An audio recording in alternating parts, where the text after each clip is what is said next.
سلام، امیدوارم روز خوبی رو سپری کرده باشین یا روز خوبی رو داشته باشین. امروز میخوایم چند حرکت انجام بدیم برای افرادی که زانوی پرانتزی دارن. باز هم تاکید میکنم که حتما این تشخیص دادن این که من زانوی پرانتزی دارم با یک پزشک متخصص هستش و یا یک مربی آگاه که البته اولویت با یک پزشک متخصص هستش. پس بریم الان برای انجام دادن حرکاتی که باعث تقویت اداکتورامون میشه. میخوام به پشت دراز بکشیم. اگر به یک توپ پیلاتس دسترسی دارید یا در باشگاه دارید تمرین کنید به یک توپ پیلاتس دسترسی دارید، میخوام از یک توپ پیلاتس استفاده کنید. وسط پاتون بذارید. من چون دسترسی ندارم میتونید از یک کوسنی بالش نرم استفاده کنید. به پشت دراز میکشید.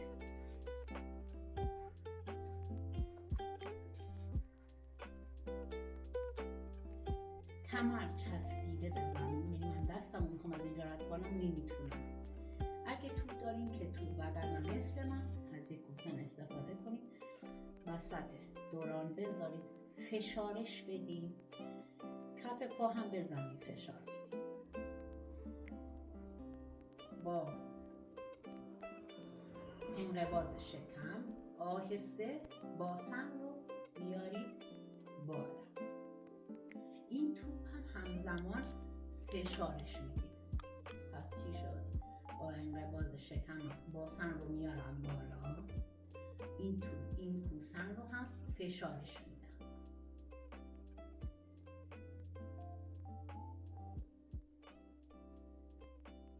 عالی. این حرکت رو 10 بار تکرارش میکنیم. کوسن رو فشار بدیم. یعنی اگه توپ وسط پاتون گذاشتید فشارش بدیم. اداپتورا داخل رانتون به خوبی درک. آفرین. باسن رو بالا میارید، لفتش کنید یا مثل این مثالی رو که میزنم برای شاگردام که بالا بیارید بکنید که دارن بخشی میخوای آمپول بزنید، خودتون سفت میکنید از ترس. این هم همینجوری بالا که میاد باسن رو انقباض داشته باشید. استراحت کوتاه. پس این کوسن رو وسط پا میذارم، فشارش میدم.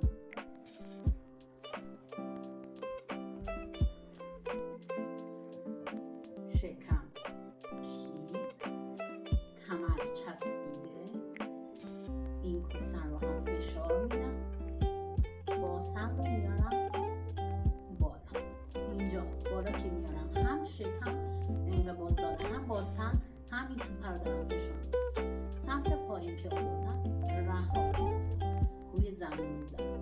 اگه تونستی حرکت برات آسون تر بود، اصلا باسن رو زمین نذار، همونجا برکن. زمین رو لمس نمی‌کنه. آفرین. توپو یا اون کوسن رو فشار بده. عالی. استراحت. یه ساعت داشته باشین. اگه آب کنارتونه آب بخورید.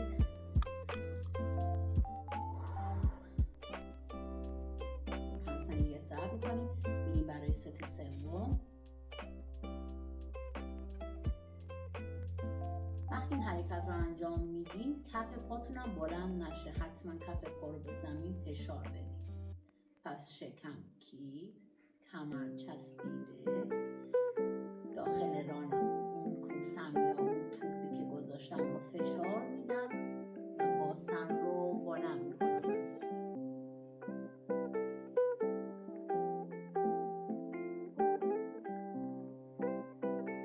عالی. انجامش بده. اگه میتونی حتی باسن رو پس رو زمین نذار.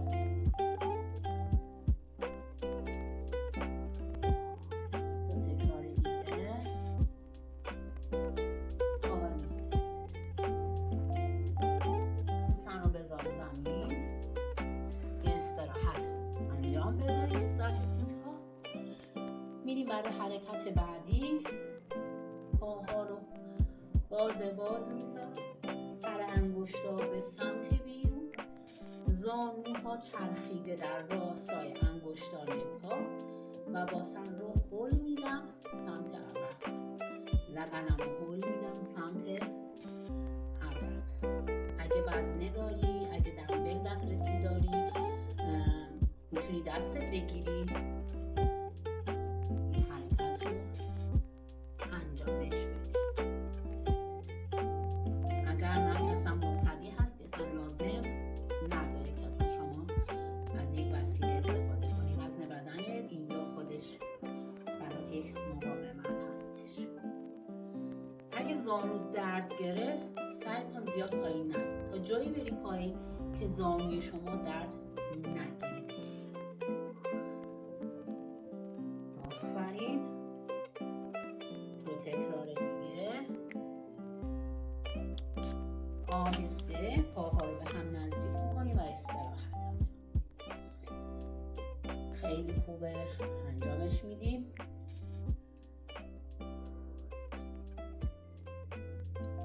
این بار از این زاویه نشون میدم که ببینید. از شکمم فعاله.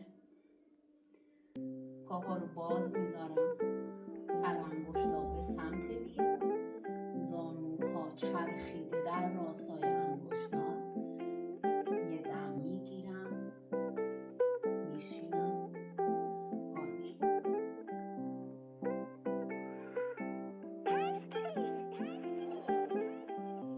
پایین دم، بالینی، بالا که میام بازم. درست شد؟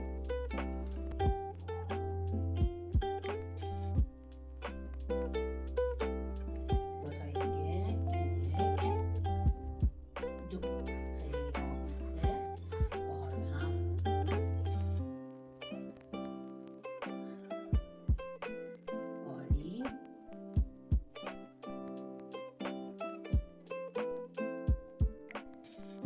اگه خسته اید میتونید ویدیو رو نگه دارید، یه استراحت داشته باشین، حس کردین ضربان قلبتون اومد پایین، دوباره بریم برای ست بعدی. من اینجا چون زمان اونقدر به من اجازه نمیده که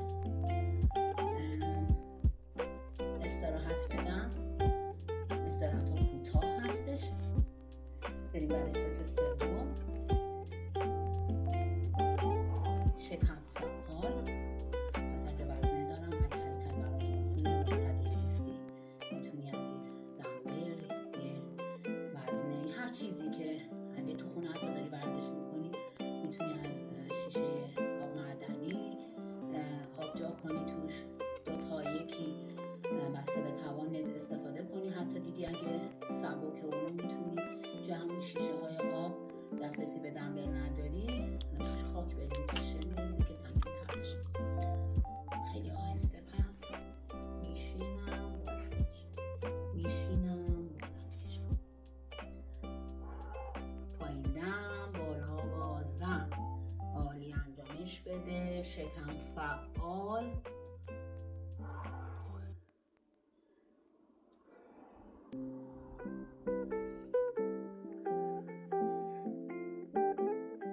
عالی. آفرین. عالی. میریم برای ست سوم. برای حرکت سوم. میریم برای حرکت سوم.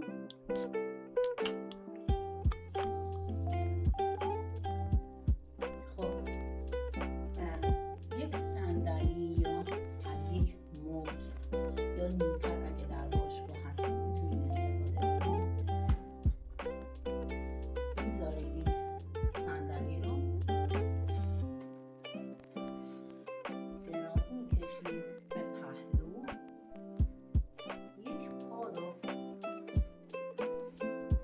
از قسمت زانو میذارید با این پته نشونمایی که میشینید رو صندلی یا روی مبل، یا اگه توی باشگاه هستید روی نیمکت که باشگاه دسترسی دارید، پا رو میذارید. آهسته. شکم فعال. پا رو نزدیک میکنید، پای زیری رو میارید سر جاش بذارید، میارید بالا، پا رو میبرید پایین، شکم فعال. این حرکت رو 3 تا 6 تایی انجامش میدید.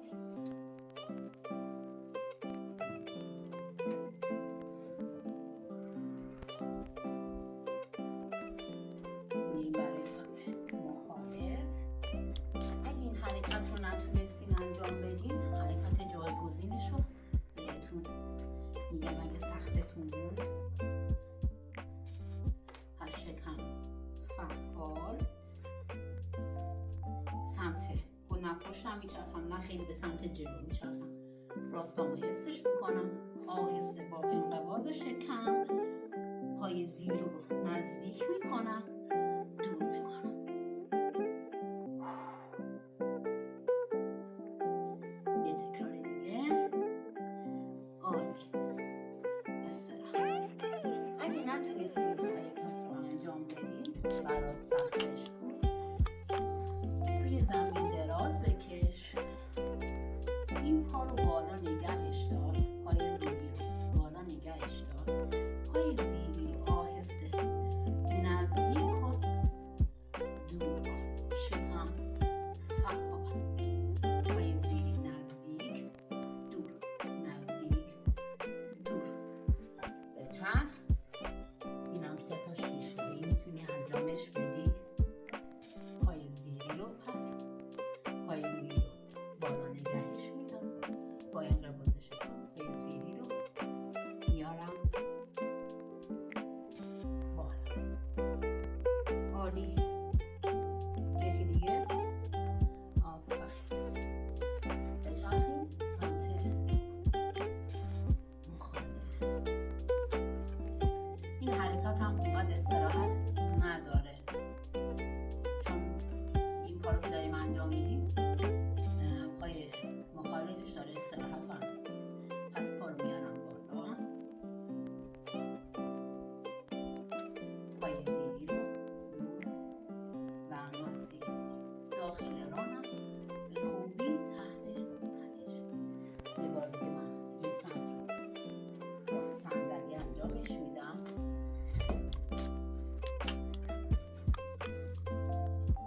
حتی اگه اینم آسون بود برای بعضیاتون، میتونید فاصله رو دور کنید. طول اهرم بلندتر میشه، فاصله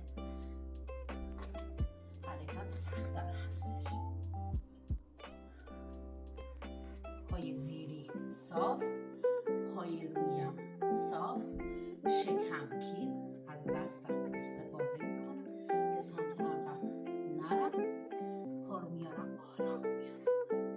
حتی بازم اگه آسونه پا رو اصلا روی زمین نذارم. خیلی ممنونم که این ویدیو رو تماشا کردید. لطفاً